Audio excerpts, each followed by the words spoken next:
Po si Ate Grace, nagka-tantrums sa naman. Ayan po. Ayan dito to. Ayan po, nagka-tantrums po siya. Ate Grace, ito halika. Halika. Ay, wag mo sisirain yan. Halika. Halika rito. Halika. Ate Grace. Halika. Mag-birthday na yan. Mag-birthday na po siya sa March 22. Bad yan ha, bad yan. Saan tayo punta? Saan tayo punta? Bad yan, ha? Yan po, hinataw po ako na Ate Grace. Yan po, oh. Bad yun.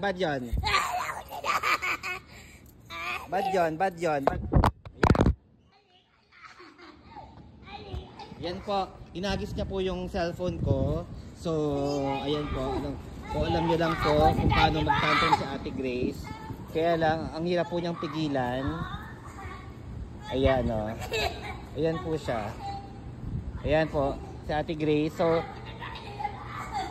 ayan. Sige, halika.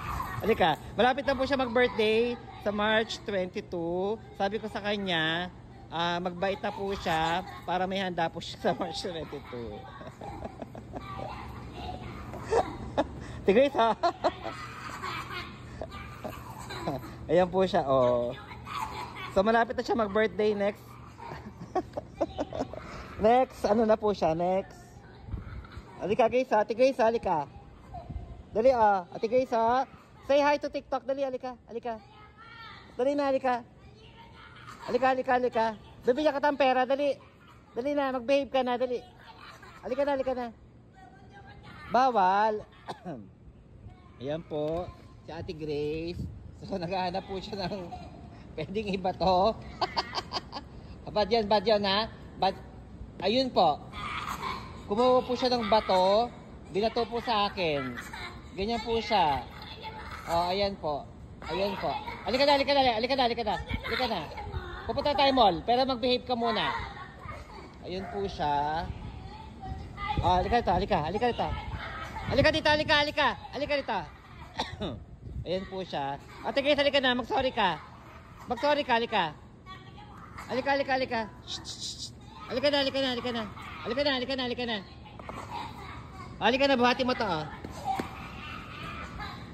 Halika na.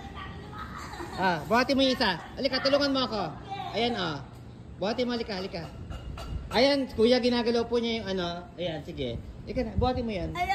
Halika na, buhati mo. Ay, mag-sorry ka. No. Isa no. No, sorry po. Hindi pa, mabait po yan. Mabait yan.